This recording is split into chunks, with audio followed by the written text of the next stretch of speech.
My son sat at the reading of the will with a smug smile, convinced that I would get nothing from his mother's $34 million inheritance.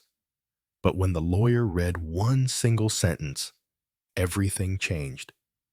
The smile disappeared from Dustin's face, and he started screaming so loudly that the walls of the office shook.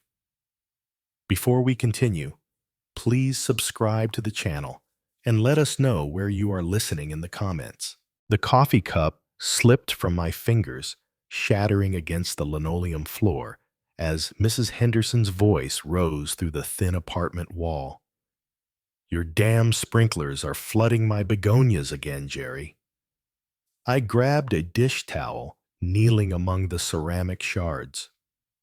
65 years old, and still cleaning up messes that weren't entirely my fault.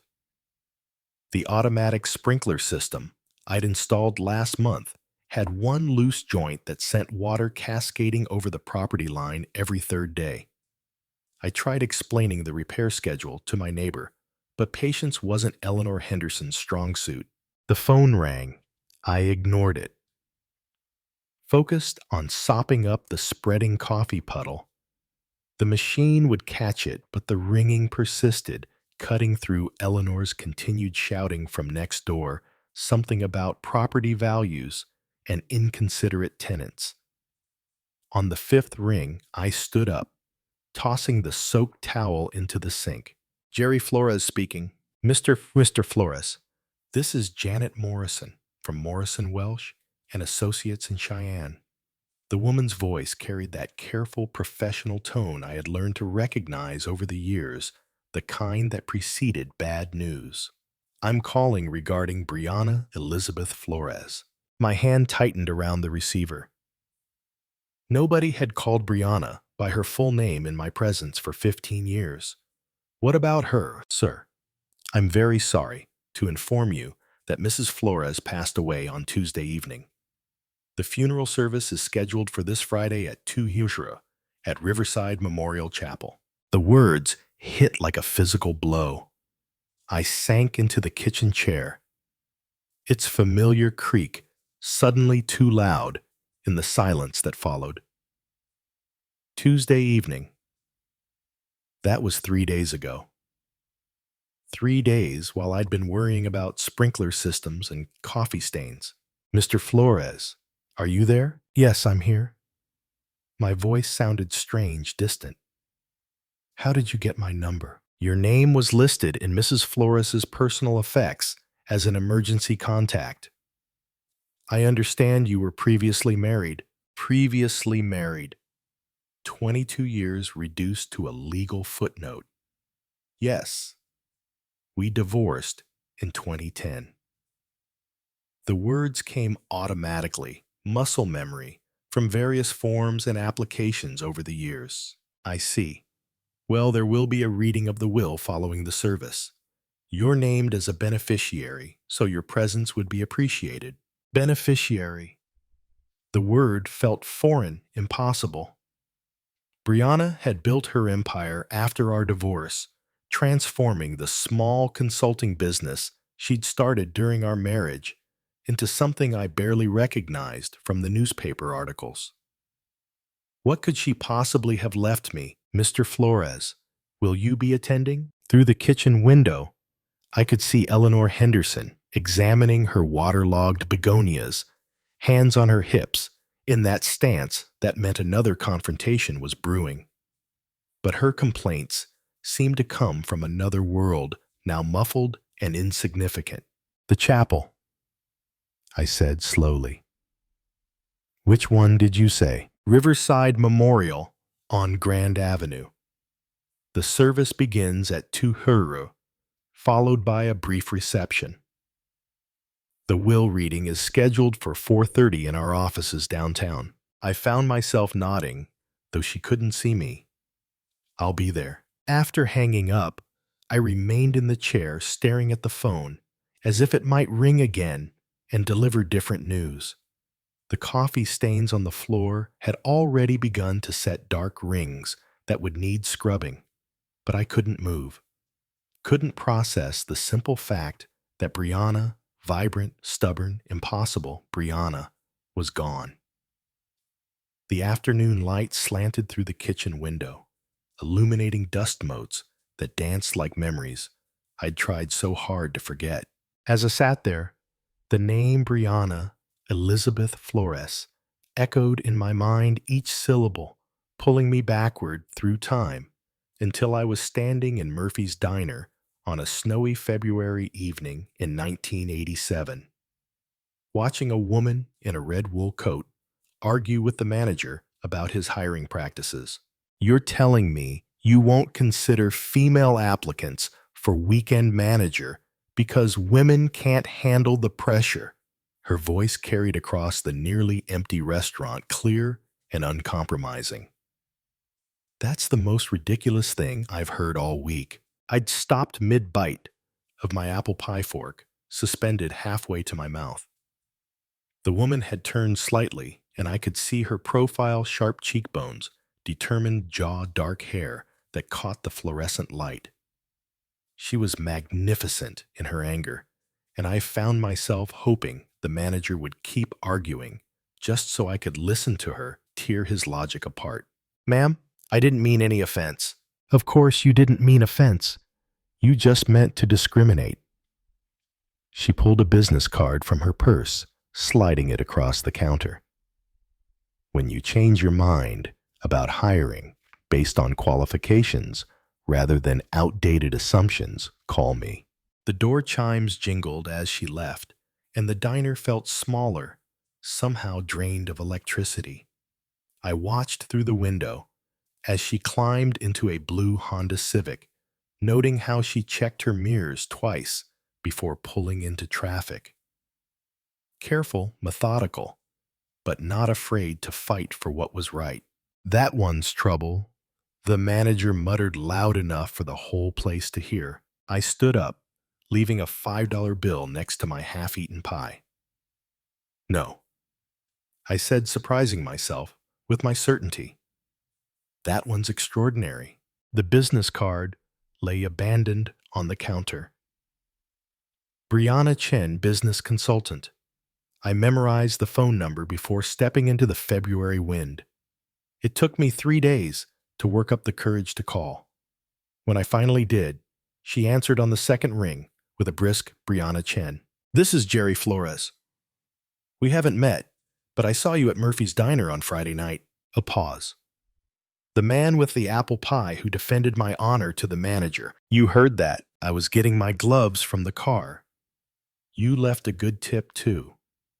I could hear the smile in her voice. So, Jerry Flores, what can I do for you? Have dinner with me. Somewhere better than Murphy's. Another pause longer this time. Are you asking me on a date, or do you need business consulting? Definitely a date. Though if you have any advice about convincing beautiful women to have dinner with strangers, I could use the consultation. She laughed, a real laugh, not the polite sound women sometimes made when men tried to be charming. Saturday night, Romano's on 3rd Street 7-0. She wore the same red coat to dinner, but underneath was a black dress that made my pulse race. We talked for 3 hours about everything except business. Her childhood in California, my job at the power plant, our shared love of old movies and newer books. When she laughed at my story about accidentally flooding my apartment while trying to fix a leaky faucet, I knew I was falling. 6 months later, I proposed in that same diner, sliding a ring across the same counter where she'd left her business card. Marry me, Brianna Chen. Make me the luckiest man in Wyoming. She said yes before I'd finished asking. Our wedding day blazed with September sunshine, the kind of perfect weather that makes promises feel possible. Brianna wore her grandmother's dress, altered to fit her smaller frame, and carried wildflowers we'd picked that morning. My hands shook as I slipped the ring onto her finger. Forever, she whispered, and I believed her completely. Dustin arrived 2 years later, a squalling, red-faced miracle who transformed our quiet house into something alive with purpose.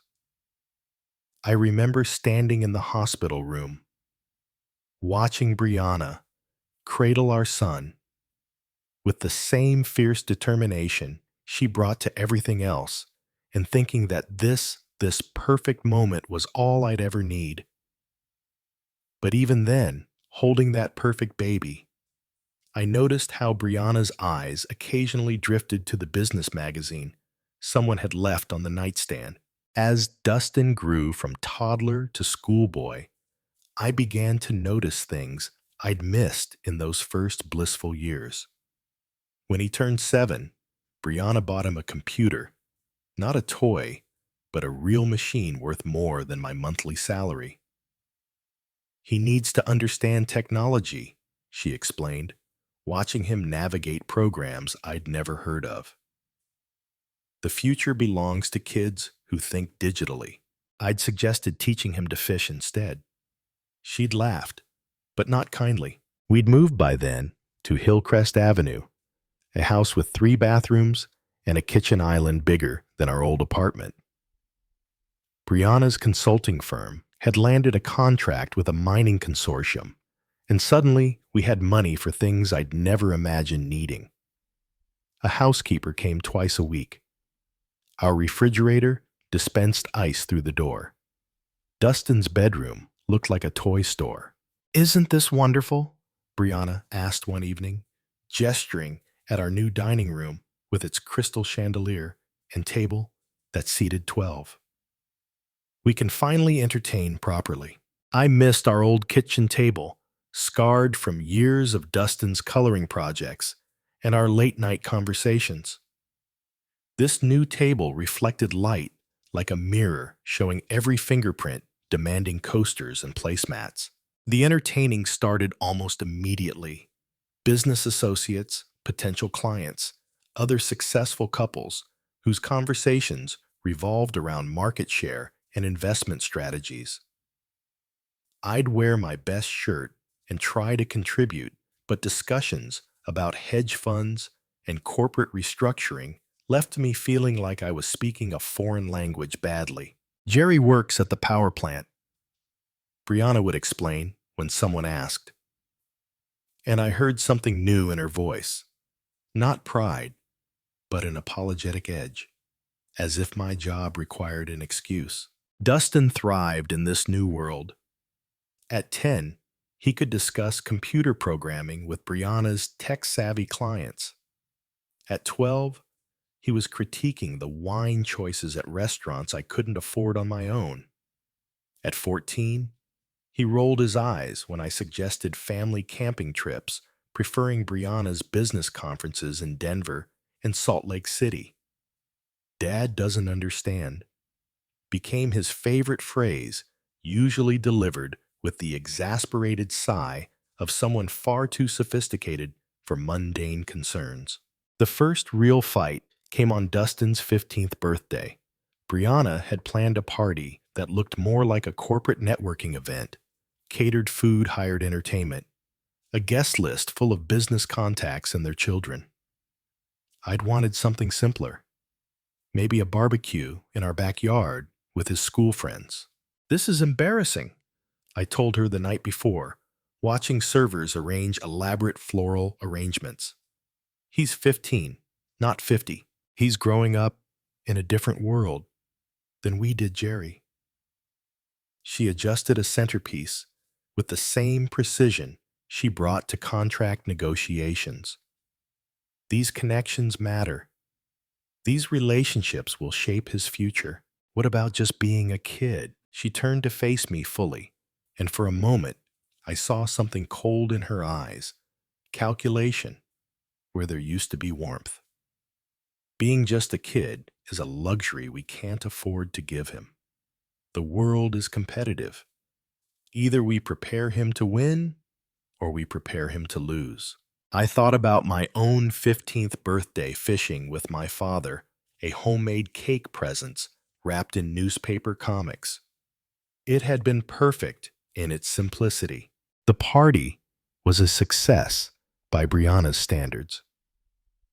Dustin charmed the adults, networked with their children, and received gifts that spoke of serious money, laptop computers, designer clothes, a mountain bike worth more than some cars.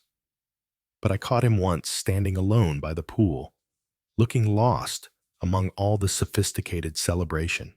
"You okay, buddy?" I asked. He straightened quickly, slipping back into the persona Brianna had helped him craft. Of course. Why wouldn't I be? But for just a moment, I'd seen the confused little boy underneath all that premature sophistication, and it broke my heart. That party marked the beginning of the end, though I didn't recognize it then.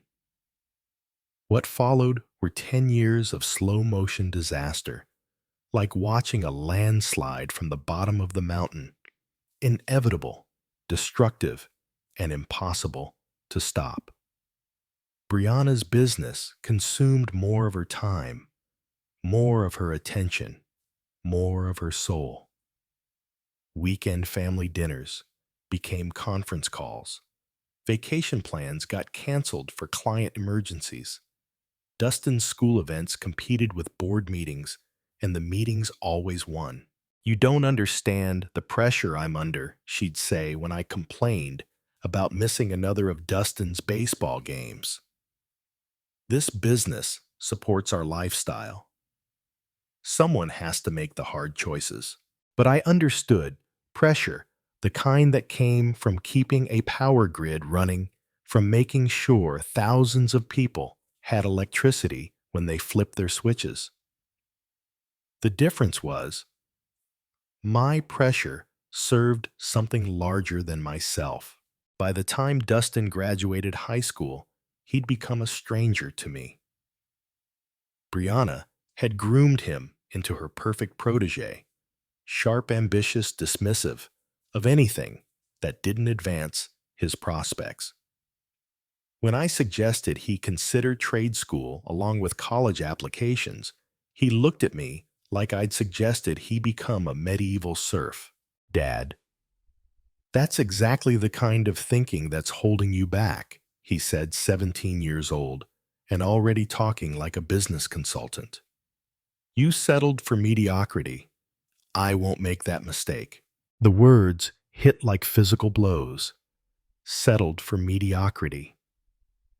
As if 25 years of keeping the lights on for our community meant nothing.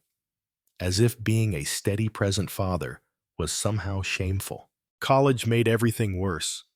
Dustin chose business school, Brianna's alma mater, naturally, and came home for holidays full of theories about market dynamics and personal optimization. He looked at our house, our life, our values with barely concealed contempt. "You could do more, Dad," he'd say, as if my contentment was a personal failing. "Mom started with nothing and built an empire.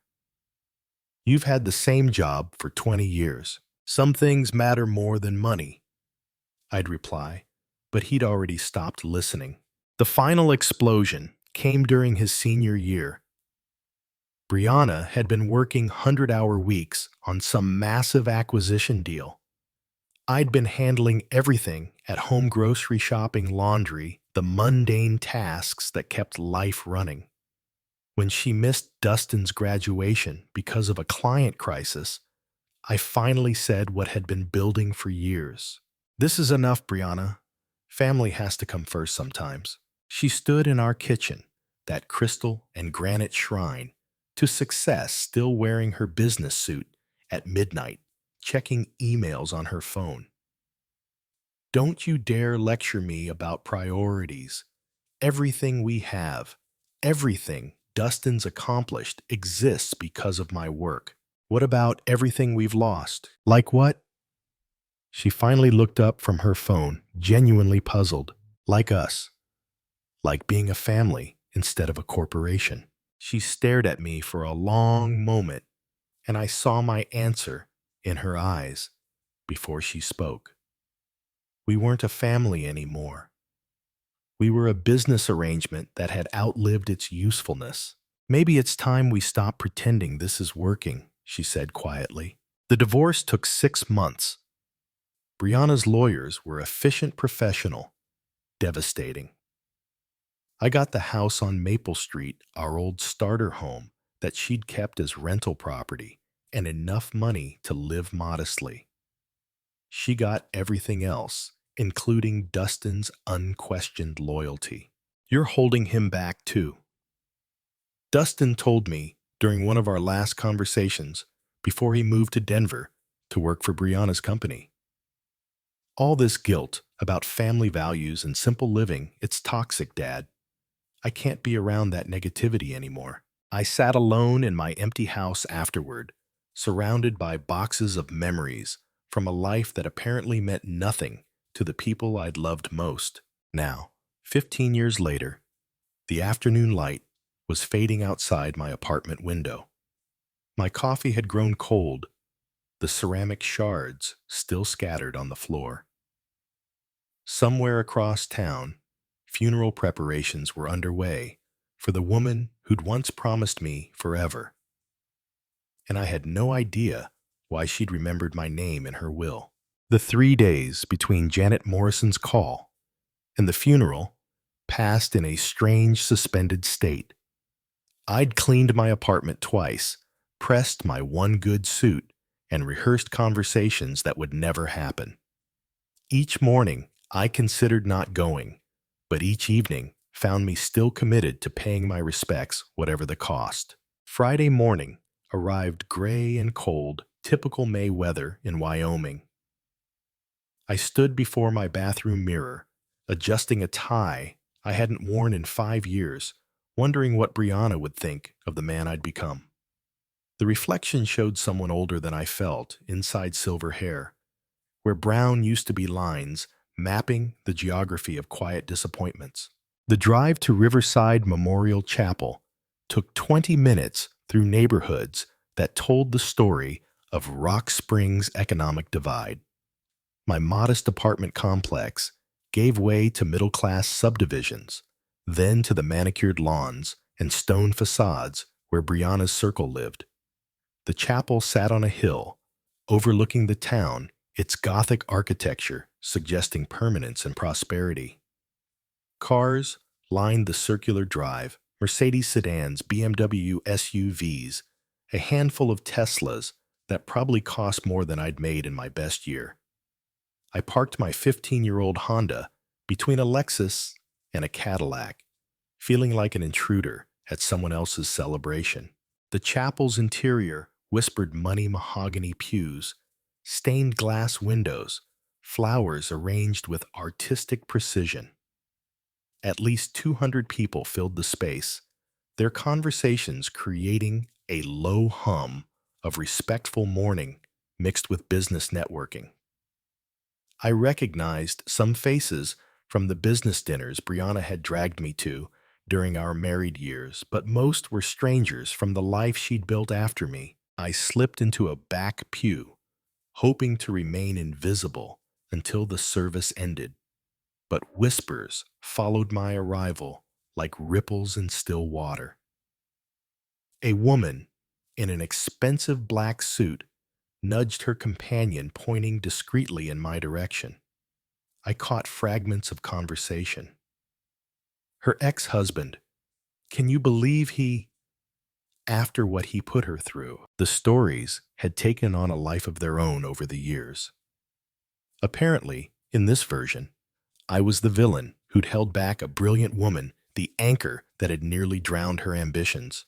I'd learned long ago not to fight narratives that served other people's need for simple explanations. Dad, the voice cut through the chapel's murmur like a blade. I looked up to see Dustin striding down the aisle, his face a mask of disbelief and barely controlled anger. At 37, he'd inherited Brianna's sharp features and commanding presence, dressed in a suit that probably cost more than my monthly rent. Success radiated from him like heat from pavement. Expensive watch, perfect haircut, the confident posture of someone who'd never doubted his place in the world. "What are you doing here?" His voice carried across the chapel, turning heads and silencing conversations. I stood slowly meeting his gaze. "I came to pay my respects. You lost the right to do that 15 years ago." He moved closer, close enough that I could smell his cologne, something sophisticated and aggressive. "She wouldn't want you here." "Maybe not, but I needed to be here." "For what? To ease your conscience. To play the grieving widower for people who know exactly what kind of husband you were." The chapel had gone completely quiet now. 200 pairs of eyes focused on our confrontation, like spectators at a sporting event. I felt the familiar weight of judgment, the same pressure that had suffocated me during those final years of our marriage. But this time, something was different. This time, I had nothing left to lose. "I'm not here to cause trouble, Dustin. I'll sit in the back. I won't speak to anyone. When the service ends, I'll leave." "You'll leave now." His voice rose another notch, drawing murmurs of approval from the crowd. "You embarrassed her enough when she was alive. Don't compound it by pretending to grieve her death." I remained standing, holding his stare. Around us, the chapel buzzed with anticipation. Someone coughed. A cell phone vibrated against wood. Before I could respond, Dustin turned to address the gathered mourners, his voice carrying the practiced authority of someone accustomed to commanding rooms. "I apologize for this disruption during what should be a time of remembrance." He gestured toward me with the casual dismissal of someone swatting a fly. "My father seems to have forgotten that divorce means you're no longer family." A few people nodded. Someone whispered agreement. I felt heat rising in my cheeks, but forced myself to remain calm. For those who don't know, Dustin continued warming to his theme. "This is Jerry Flores, the man who spent 22 years holding back one of the most brilliant women this town has ever produced.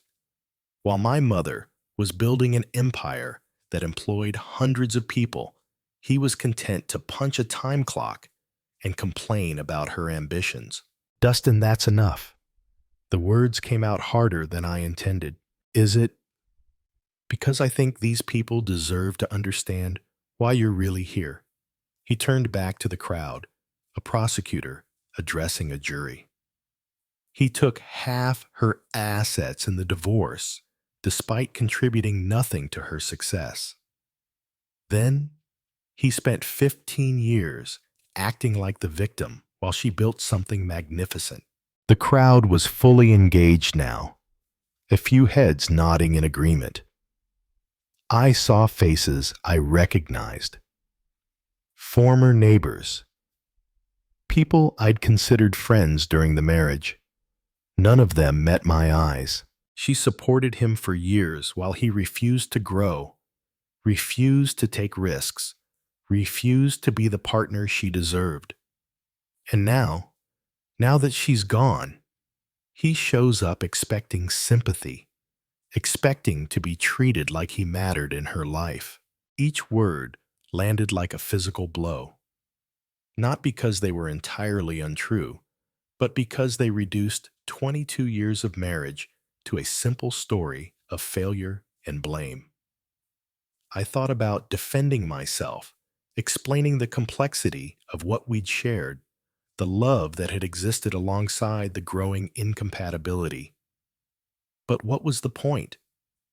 These people had chosen their narrative long ago. My mother died, building something that will outlast all of us. Dustin concluded, his voice rising with conviction. She deserved a husband who would have helped her reach those heights, not one who tried to drag her down to his level. The chapel fell silent. I stood there fully exposed, feeling the weight of 200 judgmental stares.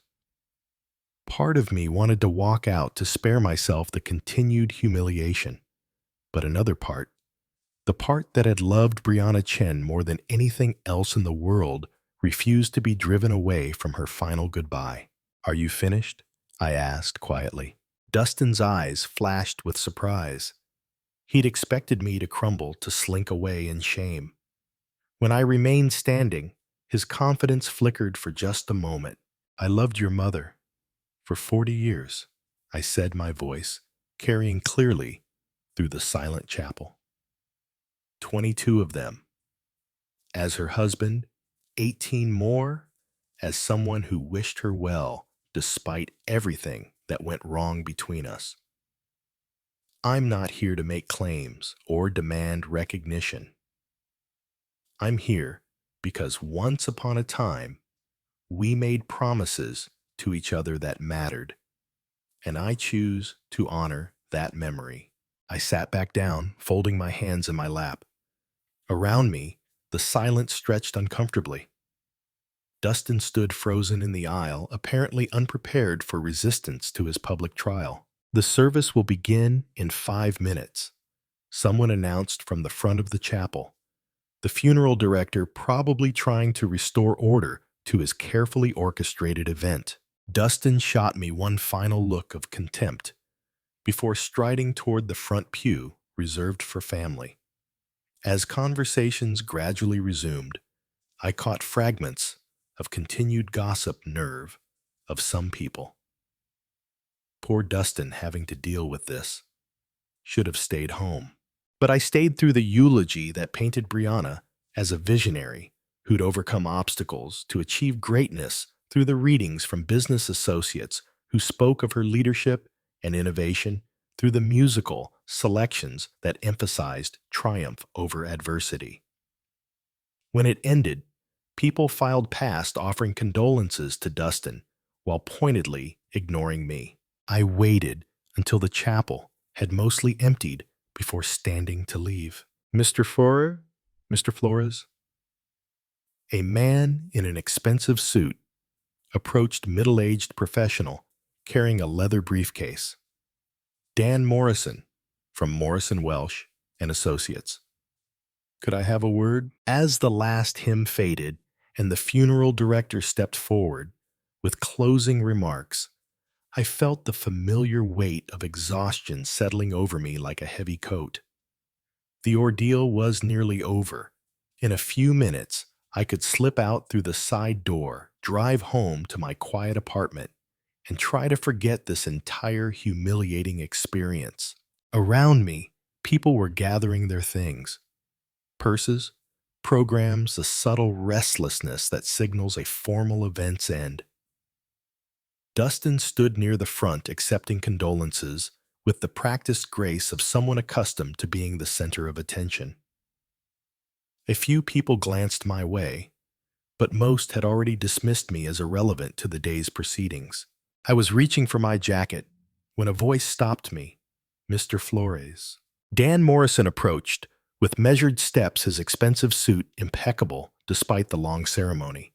Up close, he looked younger than I'd expected, maybe 50, with sharp eyes behind wire-rimmed glasses and the kind of confident bearing that came from years of handling wealthy clients' affairs. "I'm sorry for your loss," he said, extending his hand.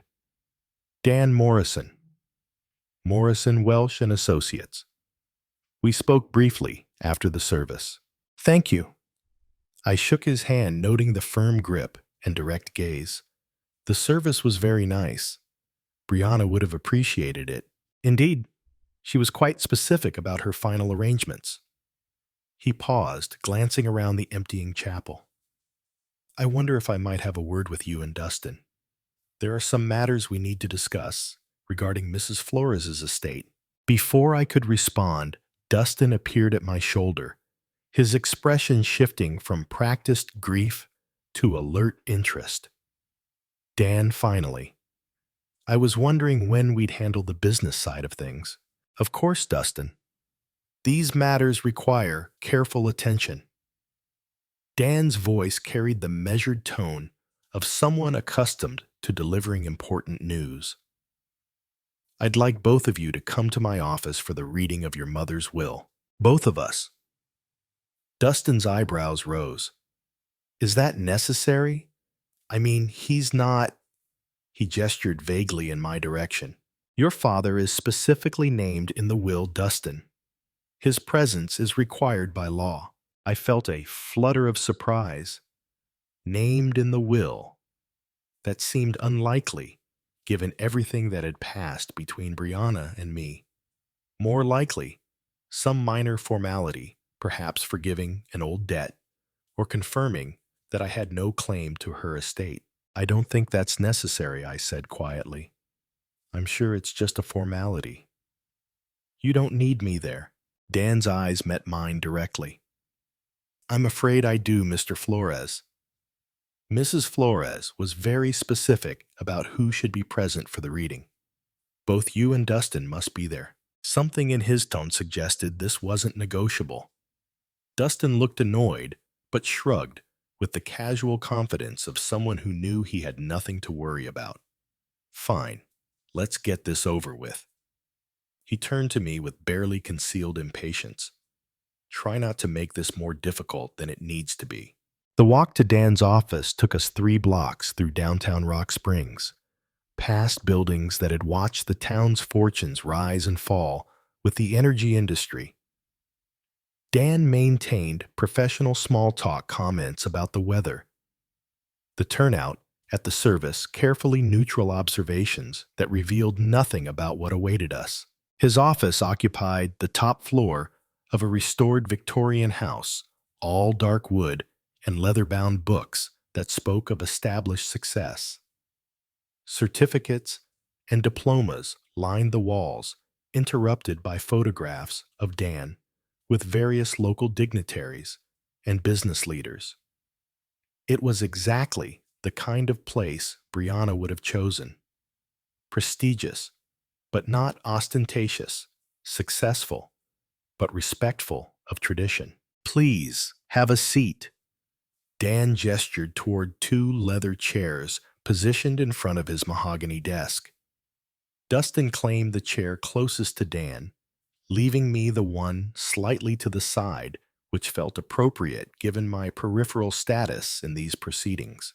Dan settled behind his desk and opened a thick file folder, extracting several legal documents with the careful precision of someone who'd performed this ritual countless times.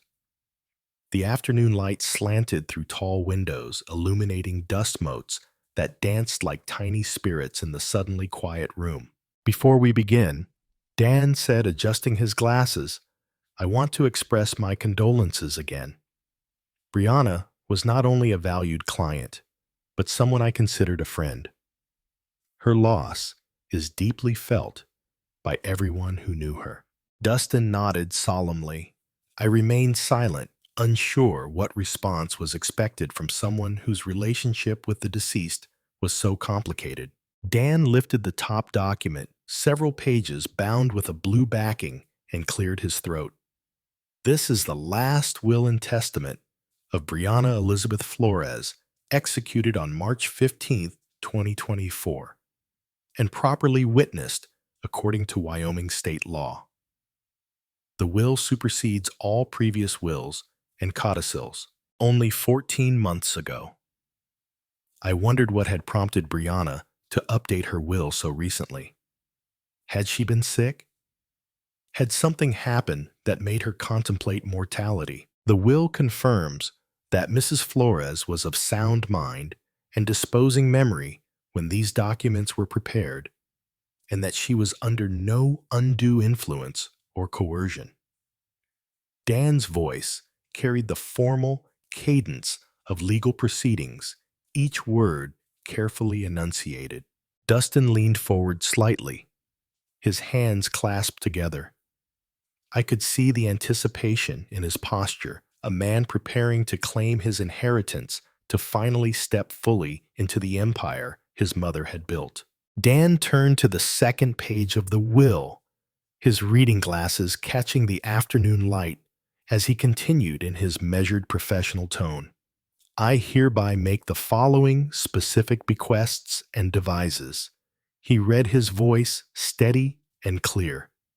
To my beloved son, Dustin Michael Flores, I leave the family home at 847 Hillcrest Avenue, along with all furnishings, artwork, and personal property contained therein.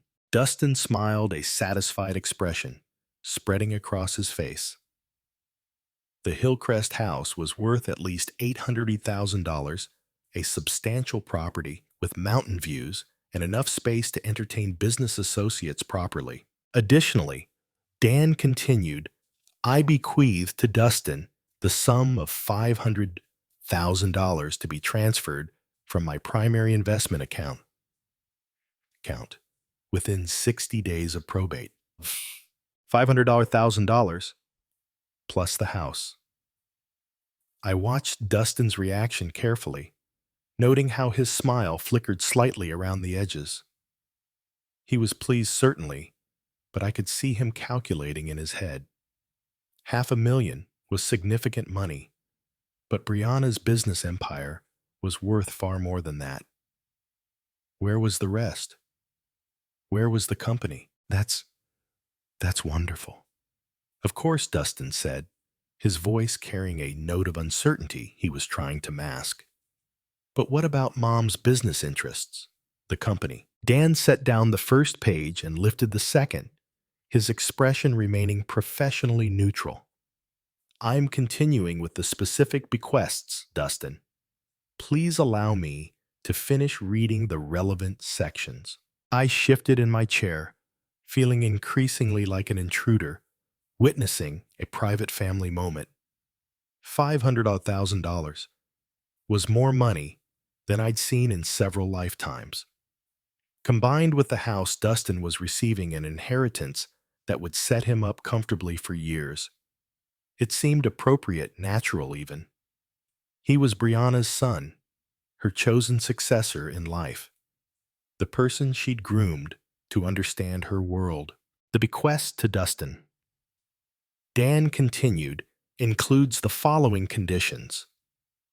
The inheritance is contingent upon his continued employment with Flores Consulting Solutions for a minimum of 2 years following the date of this will's execution, or until such time as the company is sold or dissolved.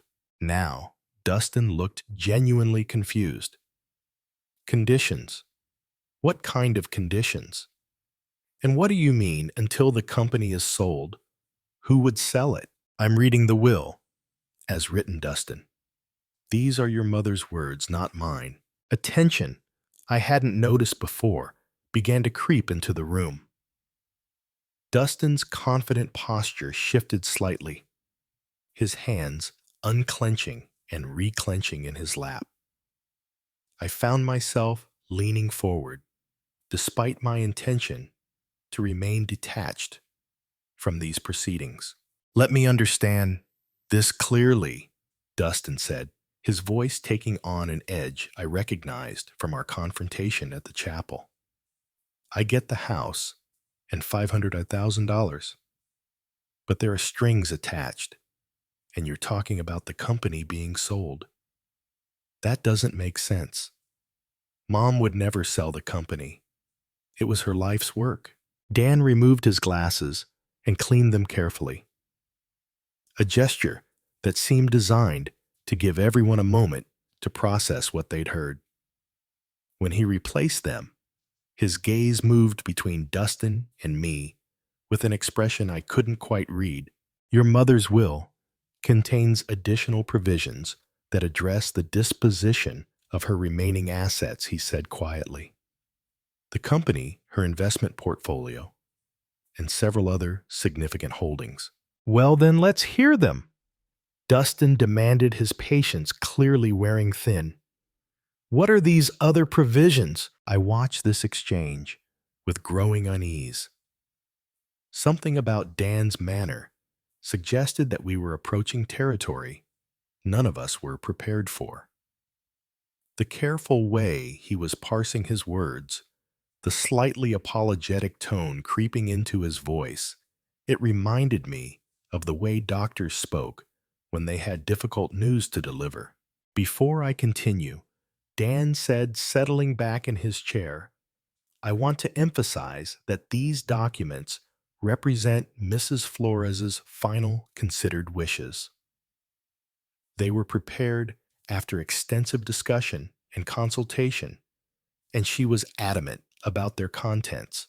The room fell silent, except for the tick of an antique clock on Dan's bookshelf.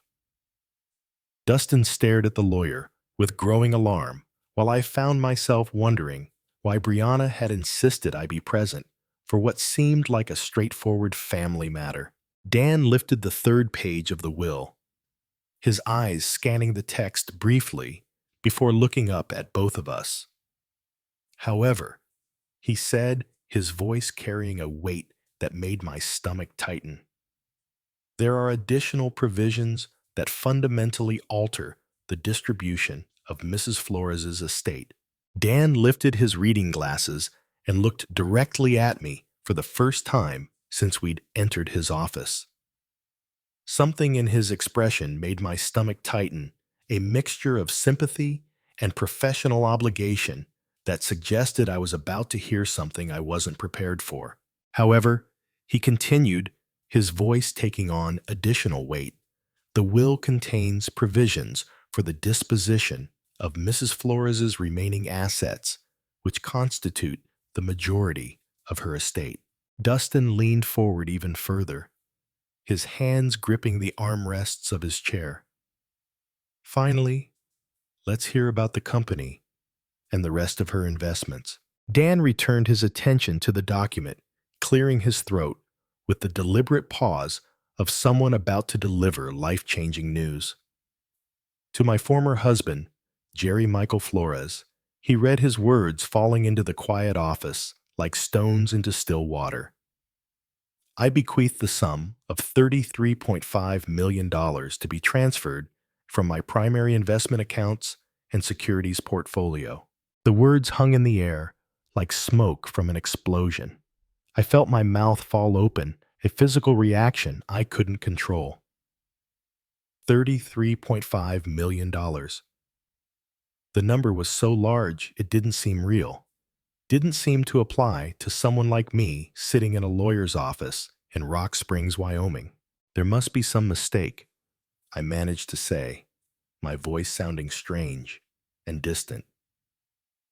"Did you say $33.5 million? "Yes." Dan's tone remained professionally neutral, but I caught something in his eyes. Not surprise, but the careful observation of someone watching, expected chaos unfold. Dustin's face had gone completely white, then flushed red, as if his blood couldn't decide which direction to flow. "What did you just say?" Additionally, Dan continued reading. "Apparently determined to deliver the complete bombshell, I transferred to Jerry Flores controlling interest in Flores Consulting Solutions, including all subsidiary companies, real estate holdings, and business assets. This transfer includes 65% ownership of all corporate entities and appointment as chairman of the board of directors." I couldn't breathe. The room seemed to tilt sideways, as if the laws of physics had suddenly changed their minds about how the world should work. Controlling interest in Brianna's company. The empire I'd watched her build from nothing.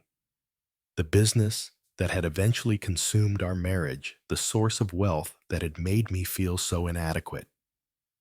She was giving it all to me. "This can't be right." My voice came out as barely a whisper. "There has to be some error in the documentation." "I assure you, Mr. Flores, there is no error." Dan removed his glasses again, cleaning them with methodical precision. "These documents were prepared under Mrs. Flores's direct supervision. She reviewed every word multiple times and confirmed these were her exact wishes." Dustin shot to his feet so abruptly, his chair rolled backward and struck the wall. "This is impossible. She wouldn't. She couldn't." He turned to stare at me with an expression of pure disbelief mixed with something darker. "What did you do? How did you manipulate her?" "I didn't do anything." I said weakly, still trying to process the impossibility of what I just heard. I haven't spoken to your mother in 15 years. Liar! The word exploded from Dustin like a gunshot. People don't just give away $33 million to their ex-husbands for no reason. You must have gotten to her somehow, convinced her when she was sick, when she wasn't thinking clearly. Dan's voice cut through Dustin's rising hysteria with professional authority. I can assure you that Mrs. Flores was of completely sound mind when she executed these documents. She underwent a thorough mental competency evaluation specifically to prevent any future challenges to the will's validity. I sat frozen in my chair, watching this scene unfold as if it were happening to someone else. The numbers Dan had read: $33.5 million controlling interest in a multi-million dollar company belonged in a different universe than the one where I worried about grocery bills and car repairs. But why, I asked the question, emerging from some deep place of confusion and disbelief. Why would she do this? Dan gathered the will documents into a neat stack, his movements careful and deliberate. Mrs. Flores left specific instructions regarding that question, Mr. Flores. She asked me to share a personal message with you after reading these provisions. Dustin's face contorted with rage and betrayal. A personal message. She left him a personal message, but cut me out of everything that mattered. You received a substantial inheritance, Dustin Dan replied calmly. $500,000 and a valuable property represent more wealth than most people see in their lifetimes, compared to what he's getting. Dustin pointed at me with a shaking finger. You're talking about hundreds of millions in total assets. The company alone is worth more than everything else combined. The room pulsed with tension so thick I could taste it. Somewhere in the back of my mind, I realized that my entire life had just changed in ways I couldn't begin to comprehend. But all I could focus on was the impossible fact that Brianna, stubborn, ambitious Brianna, who had grown to resent everything I represented, had somehow decided to give me everything she'd built. That's when Dustin completely lost control. This is fraud, he screamed, his voice cracking with rage. Criminal fraud. She was manipulated, coerced, mentally compromised. He whirled toward me, his face twisted with fury and disbelief. You did something to her. There's no other explanation. I shrank back in my chair, overwhelmed by the violence of his reaction. Dustin, I swear to you, I had no contact with your mother. I didn't even know she was sick. Liar. He slammed his palm against Dan's desk, sending papers scattering. Nobody gives away everything they've built to someone who abandoned their family, someone who couldn't even be bothered to call when she was dying. She didn't abandon anyone, I said quietly, finding some small reserve of strength. Our marriage ended, but that doesn't mean. It means exactly that. Dustin's voice rose to a near shriek. You walked away from us. You took your pathetic settlement and disappeared into your pathetic little life while she built an empire. And now you want me to believe she just decided to hand it all over to you. Dan's voice cut through the chaos with professional authority. Mr. Flores Dustin, I understand this is difficult news, but I must insist you control yourself. These are your mother's clearly stated wishes, executed with full legal authority. Dustin spun toward the lawyer, his eyes blazing. I want every document examined. I want psychiatric evaluations. I want to know every single contact this man had with my mother in the past 5 years. There were no contacts, Dan replied calmly. Mrs. Flores made that very clear when she explained her decision. Explained her decision. Dustin's laugh was bitter and sharp. So she did. Explain why she decided to betray her only son and give everything to the man who ruined her first marriage. She left a personal message for your father. Yes. The word father seemed to hit Dustin like a physical blow. For just a moment, his rage flickered, and something else showed through a pain so deep it made my chest ache. Then the fury returned, doubled in intensity. He's not my father, Dustin snarled. My father would have been there when she needed him. My father would have supported her dreams instead of trying to drag her down. He turned back to me, his face contorted with years of accumulated resentment. You're nothing but a failed man who couldn't handle being married to someone better than you. Each word landed like a knife thrust, not because they were entirely false, but because they contained enough truth to draw blood. I had felt inadequate during those final years. I had struggled with Brianna's success. I had been the one who couldn't adapt to the world she was creating. Maybe you're right, I said quietly. Maybe I wasn't the husband she deserved. But I never asked for this. I never expected this. Expected. Dustin's voice climbed another octave. You orchestrated this. Somehow, some way you got to her when she was vulnerable, when she was sick or scared or... That's enough. Dan interrupted, his professional patience finally showing strain. Mrs. Flores was neither sick nor vulnerable when she made these decisions. She was, in fact, more determined and clear-minded than I'd ever seen her. Then, why? Dustin demanded, his voice breaking slightly. Why would she do this to me? I was everything she wanted me to be. I worked for her company. I lived the life she planned for me. I became the son she could be proud of. The pain in his voice cut through my own shock. Despite everything, the years of hostility, the public humiliation, the bitter accusations, I saw him clearly for a moment, a man who had spent his entire adult life trying to earn his mother's approval, only to discover she'd given her ultimate validation to someone else. She left a message explaining her reasoning, Dan said gently. Would you like me to read it? Dustin's hands were shaking now, his whole body vibrating with suppressed rage and grief. A message. She couldn't explain it to my face, but she left a message for him. The message addresses both of you, actually. It was meant to be shared after the will reading. I found my voice, though it came out hoarse and uncertain. Maybe we should hear what she had to say. Dustin's eyes locked on mine with pure hatred. You have no right to make decisions here. You have no right to any of this. But even as he spoke, I could see the desperate need in his expression. The need to understand why his mother had chosen to shatter everything he'd believed about his place in her world.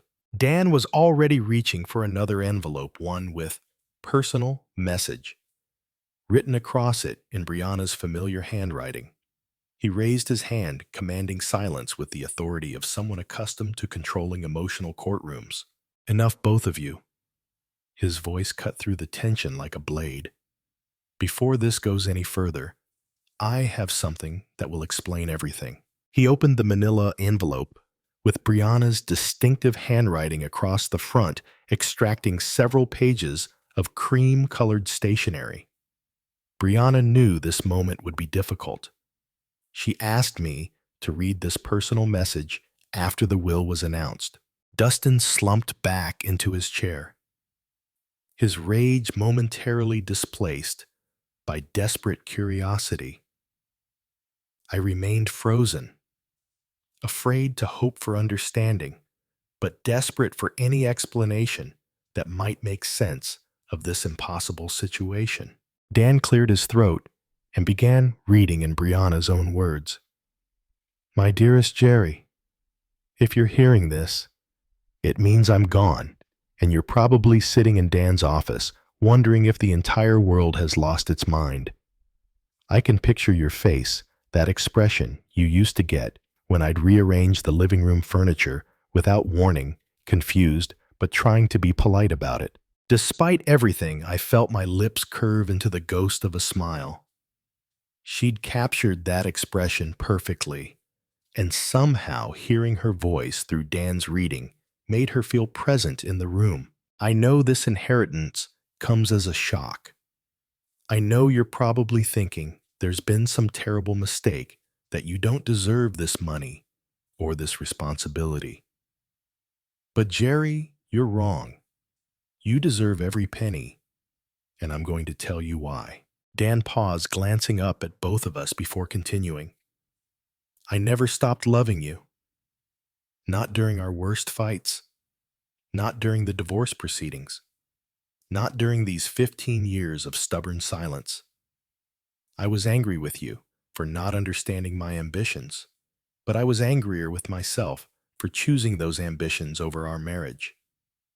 You tried to save us, Jerry. You begged me to find balance, to remember what mattered.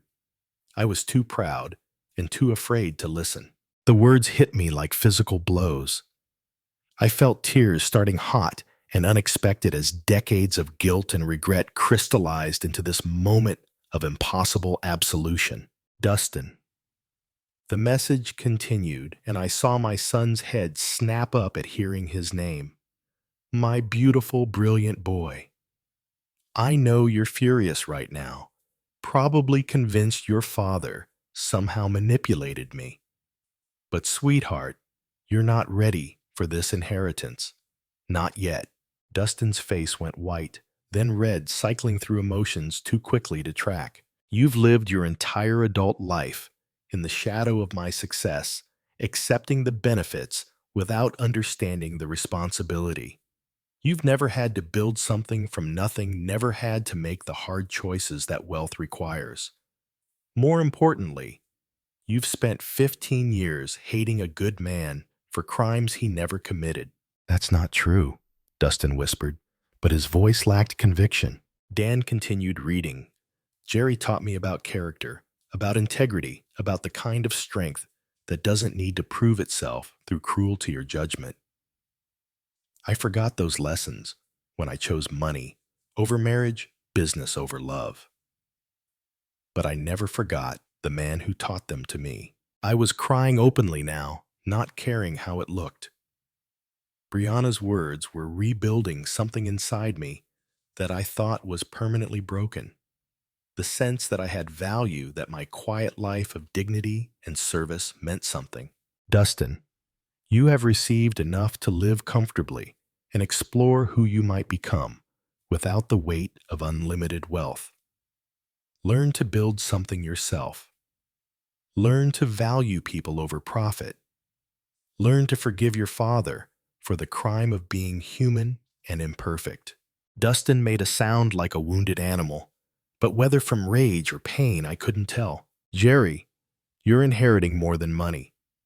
You're inheriting the chance to do what I should have done, to use wealth as a tool for good rather than a weapon for proving superiority. I trust you because you never wanted this, because you'll never use it to hurt people the way I sometimes did. The message continued for several more paragraphs, outlining practical arrangements and expressing hopes for both our futures. But the core message was clear. Brianna had chosen love over entitlement, character over expectation, wisdom over wealth. When Dan finished reading, the office fell into profound silence. I sat with tears on my cheeks, overwhelmed by the gift of knowing that Brianna had loved me until the end. Dustin stared at the floor, his entire worldview crumbling around him. Finally, Dan folded the letter carefully and placed it back in its envelope. She asked me to give this to you, Jerry. The original is yours to keep. I reached for the letter with trembling hands, holding the last conversation I would ever have with the woman who had shaped my life in ways both beautiful and painful. The weight of Brianna's words settled over the office like dust after an explosion. For several minutes, none of us spoke. I held her letter against my chest, feeling the physical reality of her final gift. Not just the money, but the restoration of my worth in her eyes, and more importantly, in my own. Dustin was the first to break the silence. "This isn't over," he said quietly, but the fire had gone out of his voice. "I can contest this. Mental incapacity, undue influence fraud. There are ways to challenge a will." I looked at him, really looked at him for the first time since we'd entered Dan's office. I saw a man who had spent his entire life expecting the world to bend to his wishes, who had never learned that love couldn't be inherited or demanded only earned. "You could try," I said gently. "But your mother was right, Dustin. You're not ready for this responsibility." "And you are?" His laugh was bitter hollow. "You're a nobody, Dad. A retired power plant worker with no business experience, no connections, no understanding of what it takes to run a company worth hundreds of millions." For a moment, the old Jerry, the one who had felt inadequate for 22 years, wanted to agree with him. But Brianna's words echoed in my mind. "You deserve every penny." "Maybe you're right," I said, standing up slowly. "Maybe I don't know anything about running a business empire, but I know something your mother valued more than business expertise." "What's that?" "I know the difference between serving others and serving myself." Dustin's face twisted with a final flash of rage. "This is insane. She was sick. She was old. She wasn't thinking clearly." Dan's voice cut through the outburst with professional finality. "Your mother was 62 years old and in perfect mental health when she executed these documents. She underwent extensive psychological evaluation specifically to prevent the kind of challenges you're threatening." "Then why?" Dustin's voice cracked like a teenager's. "Why would she do this to me?" I felt a surge of unexpected compassion for this angry man who was, despite everything, still my son. "She didn't do it to you, Dustin.